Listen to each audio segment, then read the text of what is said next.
The 65th House District. Oh, there he is. Okay.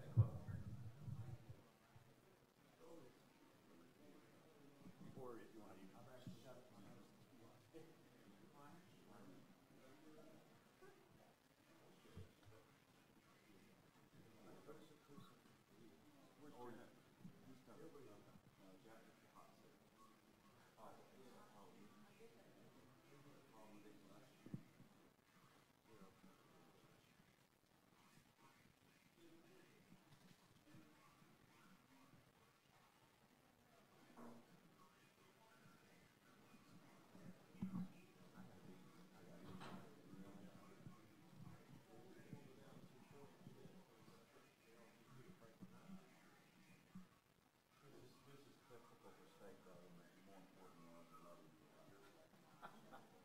Well, that's pretty much consistent with this venue as well. So.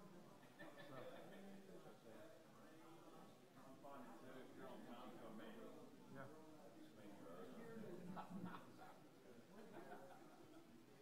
It means you're not important.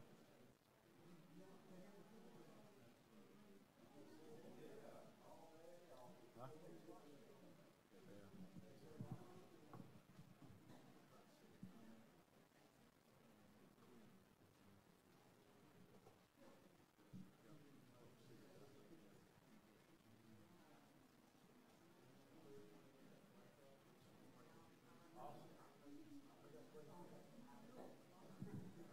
How about Jack?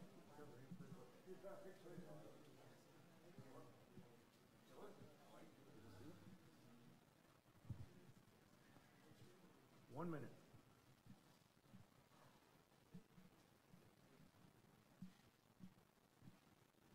How's the water?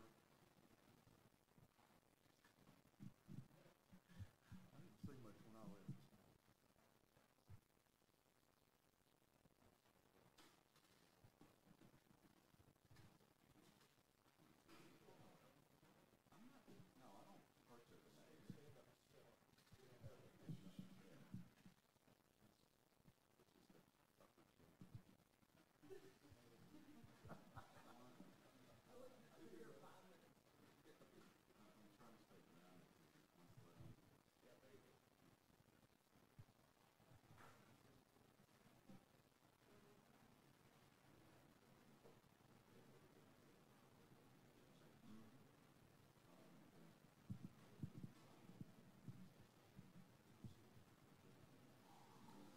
Good morning, ladies and gentlemen. I'm Dave Crouch, and this is the town hall meeting sponsored and produced each month by the Williamson, Inc., our Chamber of Commerce here in Williamson County. We're glad to have our live audience here at Columbia State this morning.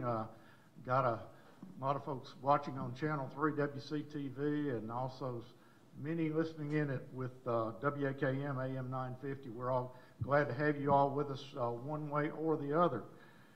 With us this morning, our Williamson County Legislative Delegation, this morning led by Majority Leader Jack Johnson, who represents us in the 23rd District, Senate District here in Williamson County.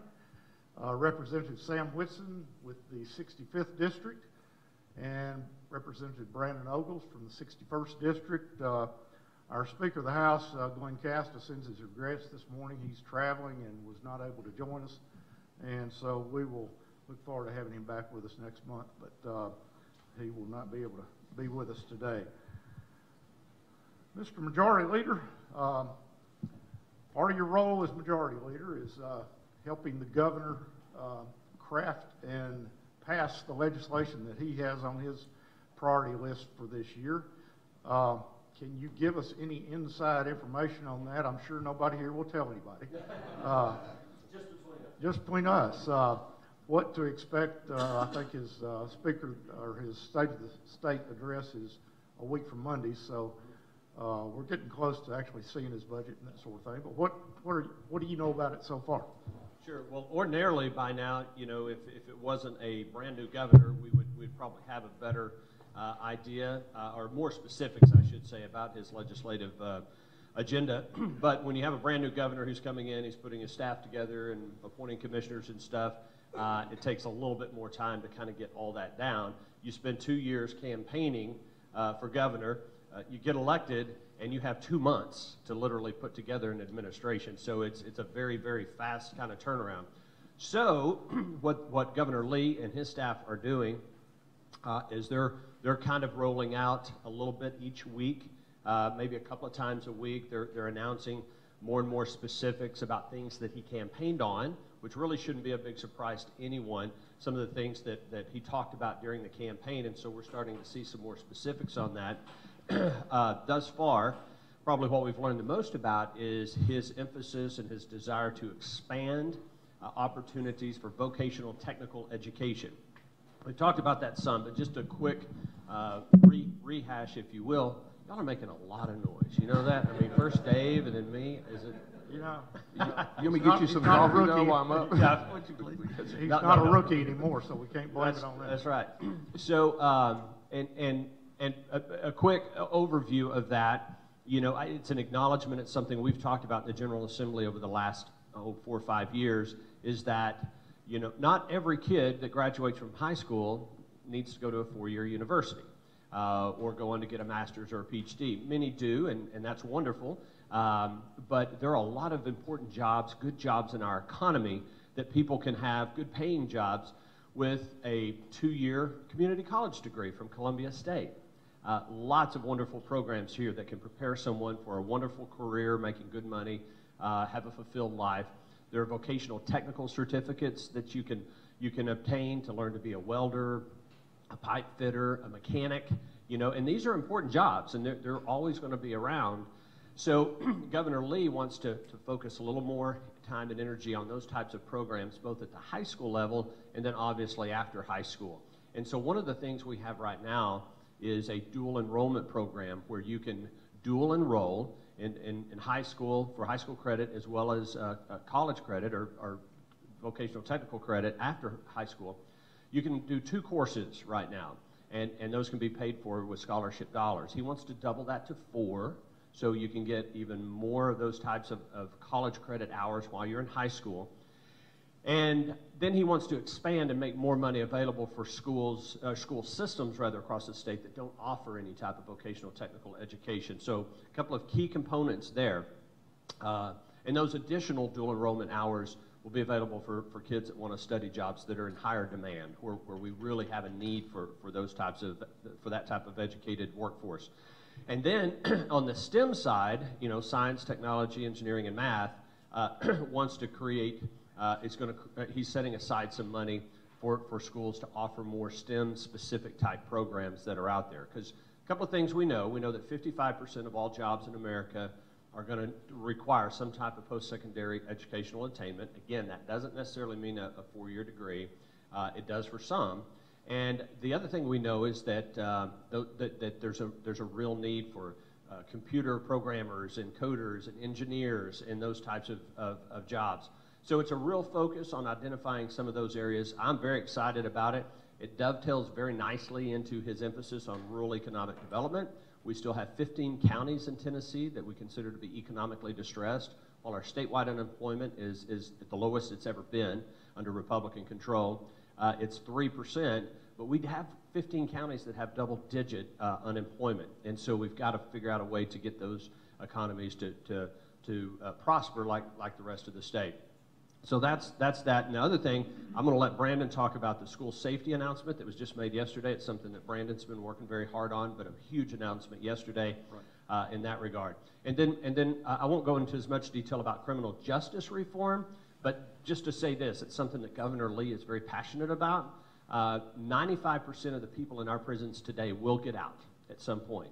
As it stands right now, half of those will end up back in prison. So we're not doing a good job getting people out of the prison system and re-entering them back into society as productive citizens. And he's very passionate about doing that. It's something he's done. It's part of his civic engagement throughout the years. He's been very involved in a prison ministry that mentors men coming out of prison and helping them find jobs and find a place to live so that they can be productive members of society. So more to come on that. Great. Just a good segue into the school safety announcement that was actually on the front page of the Tennessean this morning. Brandon, you been there, what, a little over a month now, and you've already succeeded in getting your major and the project that you had kind of as your signature project, already get it on the governor's agenda. Congratulations on that. Tell us what you know about it, though. Well, thank you, and that's not a testament to me, but that's more a testament of leadership in the General Assembly. When I arrived, kind of the first week I got there, I had some legislation I worked on and we drafted, and I sent it to everybody up there, Republicans and Democrats alike. We sent the draft of the bill out. We sent it to the governor because it was something that I was passionate about, and that kind of made a little bit of a riffle between some of the membership because they were quick to say, you can't do that up here. You can't give anything away. They will steal it. And that's not the process that I was looking forward to participating in because I knew it was a good policy. I knew there were lots of stakeholders. And I don't care who takes credit for this because it's not going to be one thing that anybody does collectively as a group. The General Assembly and the governor are going to make our children the top priority. So very thankful to Glenn and his leadership. Without our speaker being on board and championing this, this would not be a policy. It would be a huge fiscal note that went nowhere and was defeated very quickly. But because Glenn championed this and because of Jack's hard work and Sam's leadership and giving good advice, we have found a path to the governor's office. And I'm so excited that the governor's taking this in, and great meetings with his liaison, his administration. I'm beyond excited. I'm trying to kind of, not run around and throw my hands up because we're not done yet. There's a lot of hard work left to do, a lot of good stakeholders involved between our county commissions, our school board associations, our mayors, our teachers, law enforcement. This is one of those policies that touches almost every group across the state of Tennessee. We're also meeting with the Democrat leadership, which I'm excited about because when we do this and when this is completed, it'll be a win for everybody across the state of Tennessee. And Tell us exactly what the bill does. It's written as a grant right now, and it's the specifics are not finished. I got a call last night at about 7 o'clock. I'll leave here to go work on some more. So, in essence, the number one priority, there's 500 or so schools that don't have school resource officers in the buildings yet. Priority number one would be to get a security officer in every school in the state of Tennessee. And the systems that already have schools, they'll be able to apply for a grant and use that money for other safety initiatives. But we're definitely prioritizing for those regions of the state, those systems that are a bit underdeveloped or don't have the funding capacity to put officers in their schools. And we just feel like, this is no longer going to be a point of negotiation or a talking point. We are going to secure our schools, and we're going to secure every school. Good. He's being humble. From the first time I met him, he's been talking about school safety, and he has worked himself a lot of hours, talking to a lot of people, and I'd get there some mornings at 6:15. His car is already there. So, a lot of good job. So basically, Dave, we had $10 million in the budget for recurring money to make available to schools. What Governor Lee is doing is doubling the recurring money to 20. What he's proposing, it's still got to go through the process, but his proposal is to double the recurring money from 10 to 20 million, plus put another 20 million of one-time money in for this year for a total of 40 million, which is a significant investment. And I mean, that's something you don't see a lot of. A new idea, and so Brandon really did a great job on that, but making sure that was on the top of people's minds. Also, adversely, I am fielding calls that basically said you used up your fiscal notes for the next decade, 2 decades. He you doesn't realize. get anything else.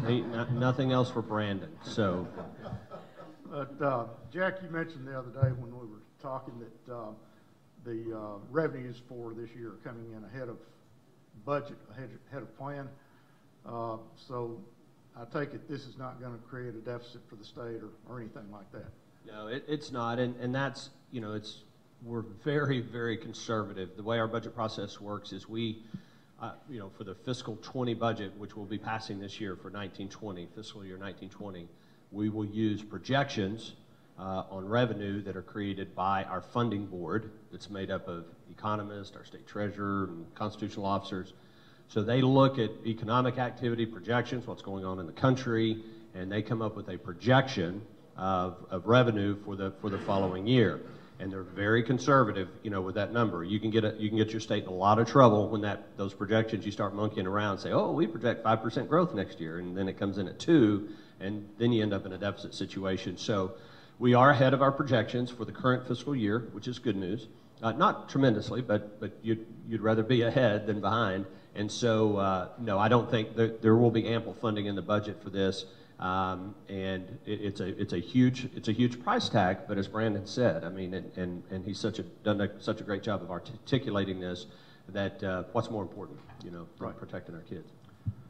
Sam Whitson, you are in a key position this year, thanks to Speaker Casta, on the member of the Transportation Committee and chairman of the Infrastructure Subcommittee of the Transportation Committee.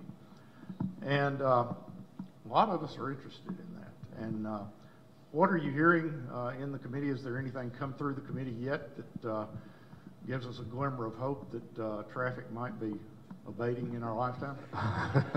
Well, thank you for that introduction. It's going to be tough. No, I'm waiting to see the governor's budget on this too, and I think it will tie into rural development that we see out there, transportation systems, road construction projects, and we always talk about broadband, internet broadband that will really do a lot for our rural communities, especially just here in South and Williamson County. Everybody thinks we have everything here, but there's still kids going to McDonald's to log in to do their homework in some parts of this county. That's hard to believe, isn't it? So we're going to take a look at that. We've had a couple of bills come through, but we're having some issues with ATVs on public highways. Those are some minor things that we're going to study this week in committee. But it's really just getting cranked up, and a lot of bills have not been put on notice yet, and we'll see where they go. So ATVs on highways, is that a problem? In East Tennessee it is, yes. I just bought a new ATV, but I just have to watch where I drive it. But, so really, until the governor's budget comes along, we won't be seeing much on transportation.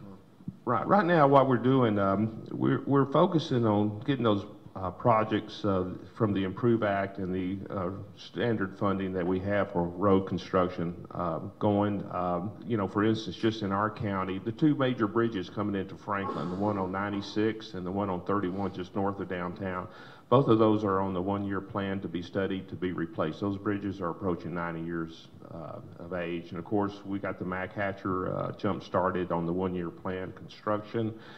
I went to a pre-construction conference about 2 weeks ago on that. As soon as the weather moderates, they'll start moving dirt. I guarantee it next month. And so that's what we're focused on now. We met with TDOT last week talking about the schedule of construction that is listed on the Improve Act. And we got to remember, the Improve Act are not dollars are not inflation adjusted. So what we have is what we have. And communities that have stood up and invested money, like right-of-ways and helping with the NEPA studies in the phase 1 of the projects, we'll probably go ahead, get the first shot at the money that's available. What can you tell us about what's going on in Spring Hill with the new interchange and how that plays into all this? Well, we're thankful to the federal government, our congressional representatives and senators for making sure that $25 million shot in the arm. There's a lot of work to be done to get the right-of-way and the improvements from 31 over to that site through the Alexander property. The city of Spring Hill has done a great job in working with TDOT and the state in dovetailing these projects. For instance, on Duplex Road, I mean, that was probably one of the most complicated right-of-way projects in the state. And they did a great job, and they will continue to do a great job to get that connection between 31 and crossover to where that new interchange will come through. Okay. Jack, have you had any discussions about the governor's priorities as far as transportation so far? No, not really anything in depth regarding transportation. Since he took office, I did meet the new commissioner of transportation, Clay Bright, I think is forgive me, but seems like becomes very highly regarded. And his start date was a bit delayed. He had to wrap up some things from his other occupation, but he started a couple of weeks ago, I think, and so he's getting on board and on in that position. And because as we know from our mutual friend John Schroer, for the last 8 years, it's a very, very important position, and literally that individual decides what projects get done and what don't get done. So I think we'll hear more. As Sam said, not to get too far into the weeds about process, but you guys are into that probably more than most people. We're kind of at that point to where we're waiting on the budget, and it will be, Governor will give his State of the State March 4th, and that's the day we will receive his official budget proposal. We'll start having budget hearings in the House and the Senate going through his budget. Typically, we get it sooner, but again, it's his first year, so we gave him extra time to be able to get that document together. So we're kind of in that pre-budget process, trying to take care of some legislative initiatives that don't have fiscal impact, so we can get as many of those bills done and out of the way so that we can focus on the budget beginning March 4th. I think there was, what, 1,499 bills? Well, it's interesting. As majority leader, I make the motions on the floor, the procedural motions for all the bills, and we passed Senate Bill 1,509 on first consideration or second consideration yesterday. So we're at 1,509 in the Senate. I think we were 1,510 in the House. You always got to be ahead. You just always got to. Has anybody heard from John Schroer? What's he doing? I ran into him at Pueblo Real the other night and had a nice visit with him. So I think he's taking a deep breath and probably decompressing a little bit. And yeah, he and Marianne were there. We had a nice visit. He deserves a break. He's mastered the transportation process, handled it very well. And I better just leave it at that. Sam, your other committee assignments involve health, public health, and one of the headlines in the papers here lately is about a block grant program for the uninsured. Just being quite honest, it sounds like Medicaid expansion in some other Right. I am on the Full Health Committee and the Public Health Subcommittee. That will probably go through the TennCare Subcommittee before it gets to consideration to the full committee. We had a press conference yesterday at the House talking about our agenda on health initiatives, the Republican agenda that will start this year and over the next few years. The block grant was part of that, other ways to increase transparency and medical costs and such. So more information will be coming out on that, but you know, we've been talking about block grants since we did not do the Medicaid expansion as a way to give us the authority as a state to manage that. We think we can do a better job than Washington, D.C. in managing those dollars. And I look forward to seeing the details of that. You know, I tell you, it is a issue in the state. We know that. It's very complicated. But I'll just tell you about one initiative we're working on. We'll talk, if I could, about the Katie Beckett waiver that we got going on. If you're not familiar with that, right now in the state of Tennessee, if you have a child with severe disabilities, we're talking about institutional level disabilities. His child will never be able to live independently without full-time help. If you can qualify for Medicaid coverage from the state if your income level is below a certain threshold. But if both parents have a job, or if they have the resources and assets, they do not qualify for this Medicaid coverage for their severely disabled child. So what we're trying to do, and I think the governor's on board with this, and of course the Senate's on board, and the House leadership, is that we want to do this, what we call a Katie Beckett waiver, is a 1115 waiver through the Medicaid program, where parents do not have to get a divorce, they do not have to move out of state, they do not have to quit their job to qualify for these Medicaid benefits that are already there. It's a 2-to-1 federal matching dollars. They can use their insurance, and there will be a sliding scale from that family that makes $150,000 a year to those who make over $1 million. They will pay a little bit more, but they will not go bankrupt. They will not have to divorce. They will not have to quit their job to get these much-needed benefits. Now, we think that the number of children that will be impacted by this across the state is anywhere from 1,500 to 2,900. It's a great program. Arkansas has it. We're one of the few states that really do not have this availability to those working families in Tennessee. And so I see great momentum in this. It's a very bipartisan piece of legislation, and the Senate is helping us lead the way on this, and I'm just grateful for the sponsors that we have signed up already. Jack, you got anything to add from the Senate side on that? Just on the block grant, that's something we've talked lots and lots about, and it's the idea, as Sam said, the way Medicaid works, it's for us it's TennCare. So when you hear talking about TennCare, that's our Medicaid waiver program. But in most of the dollars, 2-to-1 match, and it's our healthcare program for poor and children, pregnant mothers, and that type of thing. And it's very, very heavily regulated at the federal level. And there are things we know that we can do at the state level that will provide better care, create efficiencies, that will free up dollars to where we can either take care of more people or provide better care to the people that are receiving care right now. And it's just very, very frustrating that the federal government ties our hands with that. So you hinted on something that I want to make sure it's not a Medicaid expansion idea. It is an idea of being able to provide more care and better care to people if they'll give us the flexibility. We're under the same rules. We're a waiver program, so we have some flexibility that other states don't have. But by and large, we have the same rules that California has, Wyoming, Massachusetts.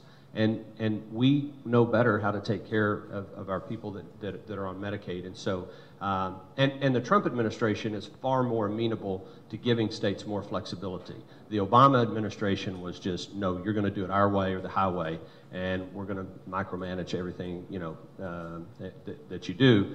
But the Trump administration, through CMS, the Centers for Medicaid and Medicare Services, have indicated they'll give some states some more flexibility. So that's what we're hoping we'll have. Good. Okay. Moving to education, the issue that seems to be the biggest issue in Williamson County right now is finding money to build new schools because of the growth in the county. Most of the funding that the state offers us is just for operating expenses, salaries, and things like that. And I know you all are working on a proposal to try to address that capital funding shortfall that we continue to wrestle with here. Where are we? What's going on? Who wants to start? You haven't talked in a while, Brandon. I'll jump into this. As you well know, we're very blessed in Williamson County. We have the highest test scores in the state. We have the highest median income. My district in particular, 61, as well as all of Williamson County, on most of our list is top of almost every chart I've seen. Our school systems are doing a great job, and we're kind of the envy of the state. Those are all good things. However, when you ask for additional funding, everything that you strive to achieve, those decades of being diligent and working hard and putting your children first, to some degree those seem to work against you, because there's somewhat of a measure of you're doing so well you don't need any help from the state. Mm-hmm. We know that's not the case. So we'll battle to get as much funding as we can to Williamson County always and put that as a top priority. However, I'm cautioning some of the messaging about re-engineering the BEP that I'm hearing. I've said this several times. I think if we open Pandora's box with that, it will not go well for Williamson County. I think it will be, in fact, I think we'll walk away with less money, not more. That being said, the high growth districts, there are more of us now than there were in the past, so other districts are seeing the growing pains that Williamson County is having, and the votes are kind of starting to trend our way a little bit. That being said, it's a hard lift, and my hope is that we will look kind of within our boundaries on some of this and start to really study the rapidness of some of the development, some of the growth, if it in fact is benefiting our community to the point at which, you know, that new growth needs to pay for our schools and infrastructure. And if it doesn't, then who is it benefiting? So I'm afraid that if we stay on the present trend and don't do something to kind of have reasonable or measured growth instead of rapid growth, it'll actually be a detriment to our school system.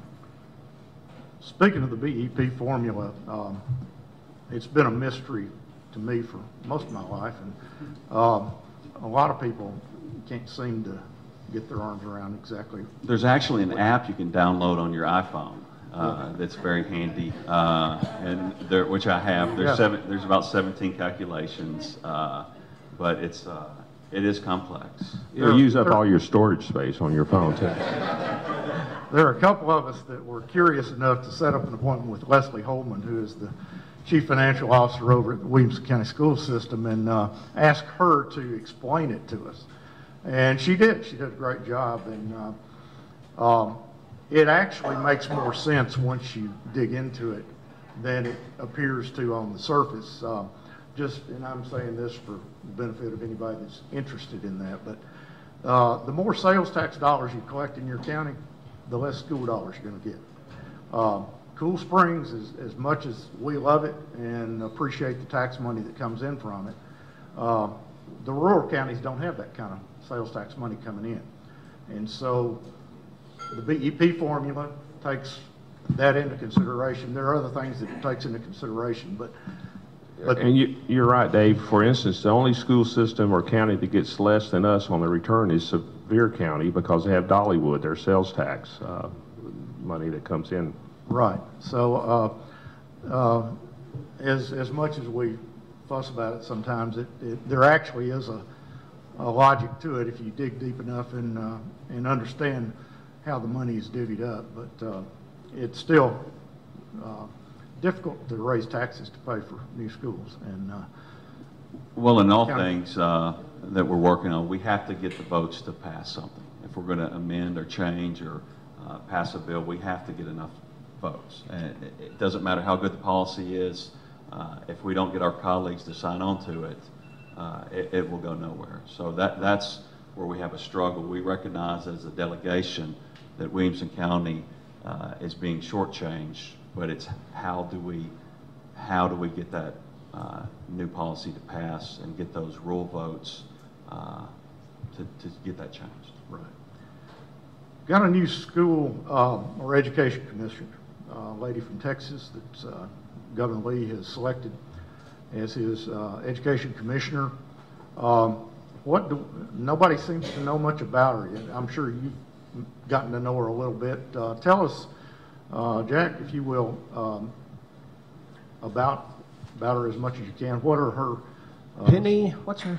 Schwinn. Thank you, Penny Schwinn. And I have met her and visited with her briefly, not terribly in depth, but very, very qualified. She's a young lady, I think late 30s, and she comes from California. Now, before you get nervous, because I was, okay, she went to Berkeley, USC. I mean, yeah, that kind of scared me, but no, she's very, very qualified. She was most recently in Texas with the Department of Education in Texas, and one of the things that appealed, I think, to Governor Lee was her experience regarding testing and standardized testing, because we know we've had a debacle in the state of Tennessee for the last couple of years with TN Ready, and we've got to get that fixed. We've got to be able to, a few people disagree with the idea of standardized testing. Some argue we test our kids too much, and I think there's a fair argument to that. We have that conversation, but at least for us, as your chief policy deciders, we've got to have a standardized test across the state that measures student performance relative to the standards we're requiring them to teach. It's that simple. And how you deliver the test, is it online, is it paper and pencil, and do it in an efficient way that's fair for the students and the teachers that are delivering the test. So I think Governor Lee realized, and you may recall, Governor Haslam in his last year, this past year before he left office, he traveled the state meeting with teachers and administrators in all parts of the state. I can't remember how many meetings he had, but he had one right here in Franklin. I attended it, and where he was meeting with teachers talking about this issue and the challenges they had and the problems. And I think his plan there was to hand over to Governor Lee or the next governor some type of a plan to just not leave them hanging relative to the standardized testing. So anyway, I'm excited. I think I can't tell you much more about her other than that she's very well educated, very well qualified, a very pleasant person. She cares deeply about kids, and she does have that specialized experience relative to testing. And we met her briefly, Brandon and I, over at Franklin Elementary School one day, did a walkthrough, and I agree with Jack. She seems very competent and very focused on her new position. And her very first trip to a school in the state of Tennessee at her new position was in Williamson County. She came down to Franklin Elementary School, met with Sam and I and the delegation from the school, and walked through that school. And as a parent, to see her interact with children was amazing. She got down on the floor, she looked those children in the eye, she interacted with what they were doing during story time. I mean, she has a high love of children and the passion for the interaction between the educators and the child, and I think she's going to do a great job. Of course, there's always a couple policy issues or where she stands on this or that we'll always be concerned with somebody we don't know their track record, but she's well qualified, and she's looking to Williamson County as the model for the state of Tennessee. Good. Now, I know you all have met extensively with school boards and interest groups about vouchers and ESAs, and as much as y'all would probably like to discuss something else, I'm not going to totally let you off the hook. There's a big push, it sounds like, to look at educational savings accounts this year as a way to fund schools in private schools in lower performing school districts. Tell us what we should expect. Doesn't affect Williamson County. You've said that emphatically, Jack, I know before. So, Sam, how about taking that one in? Well, thank you, Dave. I appreciate that. Figured a military guy could handle that one better. I hadn't been shot at since the Gulf War, okay? So, let's see. I have concerns, and I'll just tell you what those are. How's the state going to decide which school is the appropriate school for those kids to go to? And the proliferation of new schools that will be developed, what kind of schools will they be? Who decides which schools will be funded and which ones not? And you get the state in kind of a tricky business down there if you talk about some inner city schools and such. So that's my concern. And I tell you, and I can't really predict, but I don't see a lot of traction in the House side for this. It's going to be a close fight. It's going to be a tough fight in the House side. I'm not sure on the Senate, but again, like Brandon, the rural communities are worried about it, the cost to them, state dollars. And again, it's an urban, suburban, rural fight, like so many other issues out there. Right. Jack, you? Yeah, I support it 1,000%. I do, and I've been very clear about that. It will not impact Williamson County. It will not impact Franklin Special. We have kids in failing schools, and if we have a proposal, it will be limited to failing schools only. And these kids are being denied a chance at the American dream because they're in a failing school.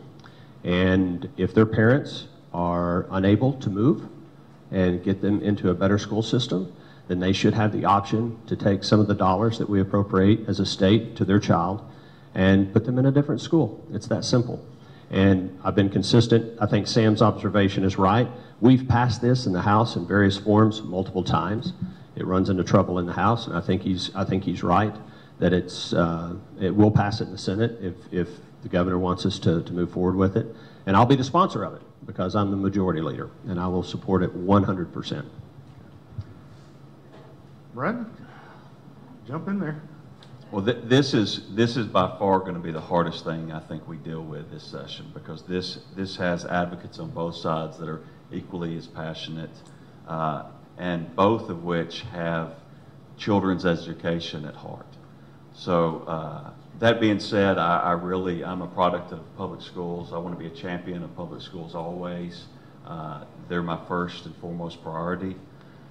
That being said, seeing how the process works, if the governor weighs in on this and puts something in his budget that's already been allocated and that funding is in place, seeing how this process works, it will pick up much more traction in the House.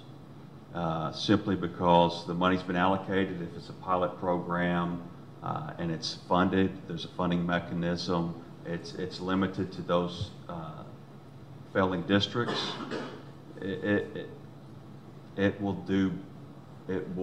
I think it will pass in the House because of what Jack said. There are failing districts that have been in distress for decades, and we kick back and forth how to help and how to fix this, and it's failed again and again and again, and people are frustrated.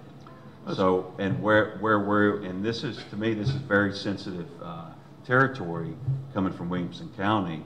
When we start to say, as a delegation or as a voting body, we're going to tell you how to manage your schools in Shelby County, that puts us in a very hard place, particularly when we're trying to fight for more funding. Yep. So I think we've got to be very careful with this and tread very lightly and kind of see where the governor's going to lead on this, because being too heavy-handed in this process could dramatically affect Williamson County schools in the long run. You mentioned once it's in the governor's budget, it sounds like it's almost a done deal. I mean, does the legislature have line item veto power on the governor's budget, or how does that work? Yeah, no, the governor proposes, the legislature disposes, is kind of the old saying. So the governor, we could take the governor's proposed budget and throw it in the trash and write our own budget. And he could veto it, but it only takes a simple majority to override the governor's veto.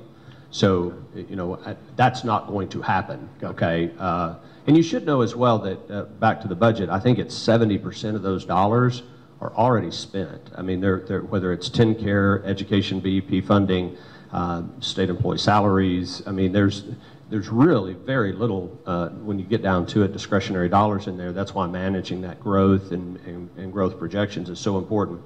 But your point is exactly right, Dave. Generally speaking, if you've got something that you're very passionate about and you want funded, the first thing you do is go to the governor and ask him to put it in the budget so that it's in his initial proposal, because it's a whole lot easier you know, to get it there than it is to try to get it in the budget once the budget proposal is already made.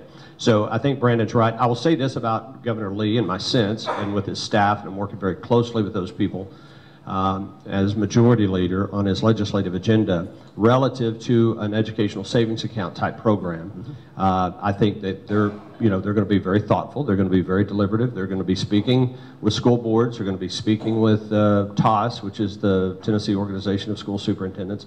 All these stakeholders, some of whom support it, some of whom oppose it. I mean, it's going to be a very broad, collaborative conversation. And he will know where his votes are. And if he's not going to come forward with something that he doesn't think he can get passed. But I think they'll be looking very closely at the votes in the House and the Senate. I do want to debunk the conspiracy theorists. I do not think there's an agenda to dismantle public education in the state of Tennessee. I feel that as well. The one other subject I want to briefly touch on, and then we're going to open it up for questions from the audience, but quite a bit of discussion about campaign finance, election law reform, things like that. The one that seems maybe the most controversial is a proposal to require voter registration by party. In other words, you'll have to declare which Republican, Democrat, or other, I guess, before you can vote. Where is that going to see the light of day? Is that how big a deal is this? Go ahead, Jack. Well, This is also one I'm again, I'll jump out there.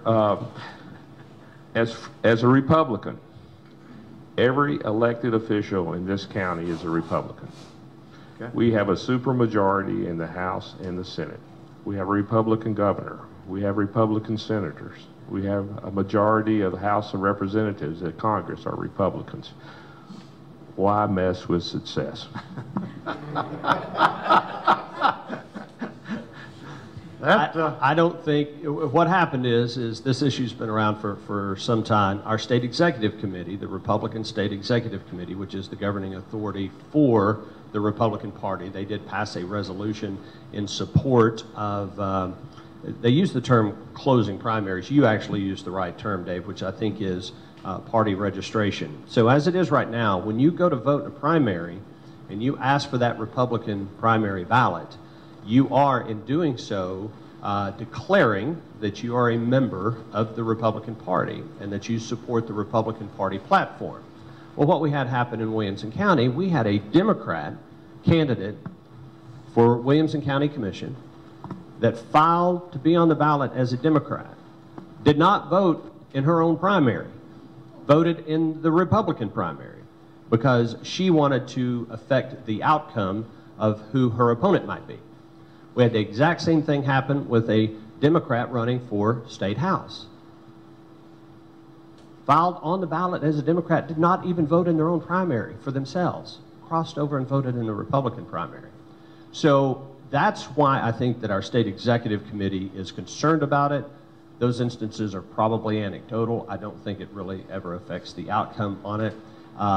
But that's the conversation I think we're going to have. The bill did advance out of subcommittee in the House this week.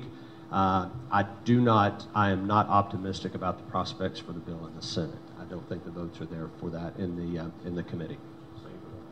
One other proposal that seemed kind of out there to me is something about having the Senate nominate candidates for U.S. Senate. In other words, the Tennessee Senate would be responsible for choosing the nominees for the U.S. Senate races. Have you heard anything about that? Yeah, I'm familiar with the bill. I think it's the whole General Assembly, though. I don't know if it's just the Senate, but this is something that Frank Nicely has carried in the past. It's relative to the the passage of the 17th, I believe it's 17th Amendment that led, our founders originally, our United States senators were elected by the state legislatures. They were not popularly elected.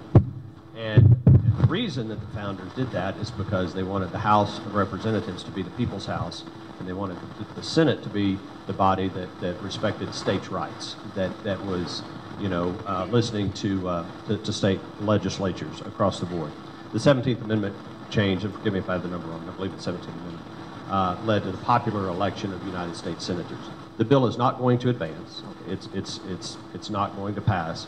But I think it is an effort to make sure that our delegation, and particularly our United States senators, are being respectful to the wishes of their state and states' rights, state sovereignty, 10th Amendment. And I will tell you, our brand new, outstanding Republican United States Senator, Marsha Blackburn, sat in on the governor's meeting with legislative leadership on Wednesday morning and was there to listen to us as a state and those of us who are leaders in the state to hear our concerns. So, and that's been Marsha's, as a congressman, she's always been very responsive to the desires of our state. So I think it's working. Can I back up because I didn't get that? 30 seconds. Yes, very much respect the work of our state executive committee. They put a recommendation forward on the last question. There's some detailing issues some of the members have, but if that hits the floor, I think it will be a very close vote because it's very highly debated. We want best practices in place to protect our parties, and it does have traction, I believe. Now, whether or not in the Senate it does, but on the House side it has a good amount of traction. Good. Ladies and gentlemen, we're going to open it up for questions. I am going to limit it to citizens of Williamson County. If you're from outside the county, we're happy to have you with us, but we really don't want to hear what you have to say. So if you could respect that, we would appreciate it. Mindy, you've had your hand up since before we started, and we'll let you identify yourself. Thanks. I'm Mindy Tate. I live at the corner of Carnton Lane and Lewisburg Pike, or also known as the Harpeth River today, this weekend. Dave's familiar with that. We'll just float down together, and Senator Johnson will just float down together, flotilla. The last couple days, citizens of Franklin and Franklin planning staff and elected officials have been in what they call Plan-A-Palooza, citizens update and work on the city's zoning ordinance, an update of the city's zoning ordinance. Thank you. There's a bill that's moving through committee, House Bill 418, Senate Bill 521, which I'll read the caption, says, as introduced, requires property owner consent to any amendments to a county or city zoning ordinance that affects the property owner's property, requires notice to be provided to each property owner when the owner's property is subject to an amendment to the county or city zoning ordinance. So it would require the property owner's consent to any amendment or change to the city's or county zoning ordinance. And I wonder if you all are familiar with that. It appears to have gone through several committees already in the Senate and at least one or two in the House. So are y'all familiar with that at all? Gentlemen, I don't know where the static's coming from. We can't figure it out. So, Mindy, I'm not sure if we're talking about the same one. I do know the city of Franklin has come to me. Is that working? Yeah. That there is an issue on zoning where it requires a referendum of the resident.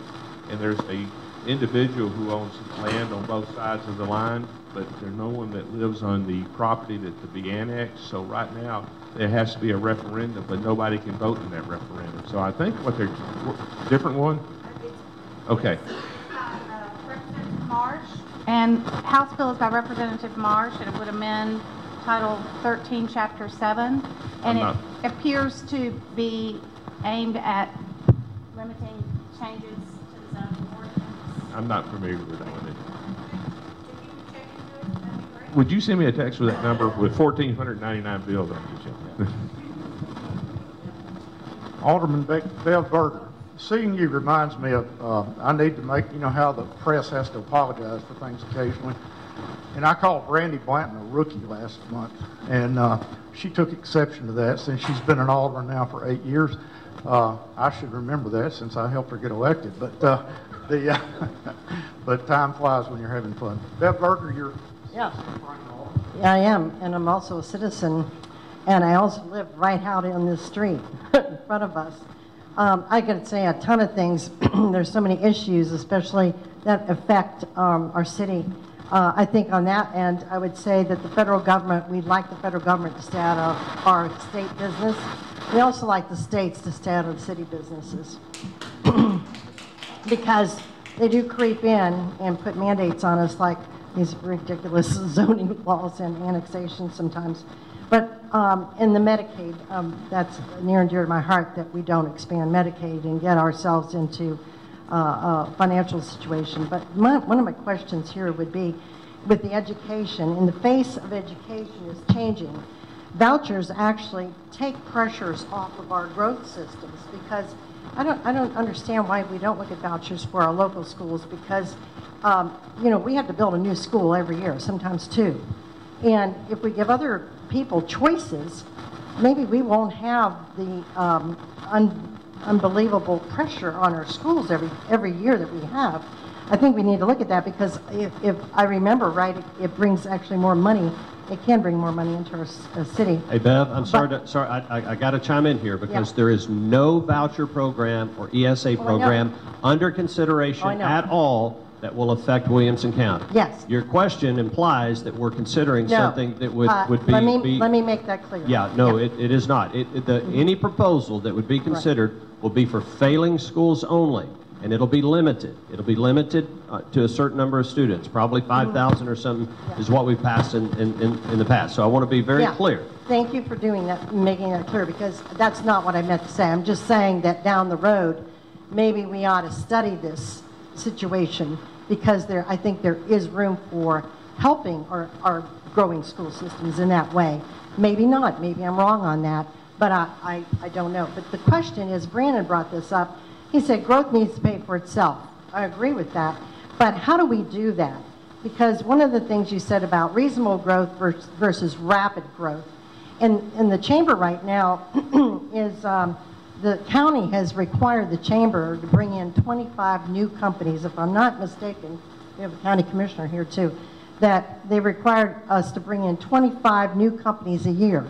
So if we're putting the pressure on, we already have people looking at our cities, at our county, at Middle Tennessee. So the question is, how do we do that? How do we make growth pay for itself? And also, how do we do that when all this rapid growth is being pushed on us as well, and we're also pushing it on ourselves? Well, I'll just chime in. I don't think... I disagree. Right. I don't think there should be requirements put on the chamber, first and foremost. They have done an extremely great job. They're advocates for Williamson County, but this needs to be a simple calculation. If we approve 200 housing residents and that development doesn't pay for the sewer, the widening of the road, and the new school, I don't know why we need it. I don't want my taxes to double to bring people from Davidson County down here and then me pay to educate them. And that's what's going to happen if we continue the trend we're doing. So it's... That being said, I'm a big advocate of the chamber. The chamber's doing an amazing job. I think a lot of those businesses, it would be great if they located in Williamson County. That doesn't mean they have to bring 100% of the workforce to live within our boundaries. They can run a corporation from here and have a facility in East or West Tennessee. You know, Williamson County is not going to become a manufacturing hub for the mid-state. That our real estate's too valuable. But it's just, I think there'll have to be, we cannot continue the trend that we've done the last 2 decades to grow this county. We need to reevaluate our priorities and set some goals for the future and be sure those align with our residents. And I think they're trying to do that very well. I respect the job they're doing, and there's some hardworking, talented individuals working at our chamber. Got a lot of questions this morning, so let's move fairly quickly. County Commissioner Greg Lawrence. Yes, thank you, Dave. And I want to thank all of you, senators and legislators, for all the work you're doing right now. Hard work, a lot of hours away from your family right now. All right. Sam, if you could finish the thought you were talking about with Mindy, I would like to hear what you were about to say about the urban growth boundary, because that's a big issue. You know, we passed a resolution a couple years ago, asked you guys to better define that. But I also had a question about internet sales tax. I know you guys have a piece of legislation coming up this summer. Do you see internet sales tax expanding and local governments being able to get more of that in the next year or so? Well, first of all, what we were talking about, Mindy, was there's a legislation, and it was requested by the city of Franklin. If there's property being annexed by an owner, it's connected, and he lives in the part that's already annexed, and no one lives in the part of the property where there is no annex, or it's being annexed, there's no residence, it's just that property owner. There would be no need for a referendum, because nobody could vote in that referendum under current state law, as we understand it. So that's a fix, to change the wording from resident or property owner. So there will be somebody connected to that. And yes, that referendum you talked about passed by the county, Representative Mike Carter is looking at legislation in that regard. I sent him a copy of that resolution that y'all passed, about 3 years ago. I just sent it to him yesterday.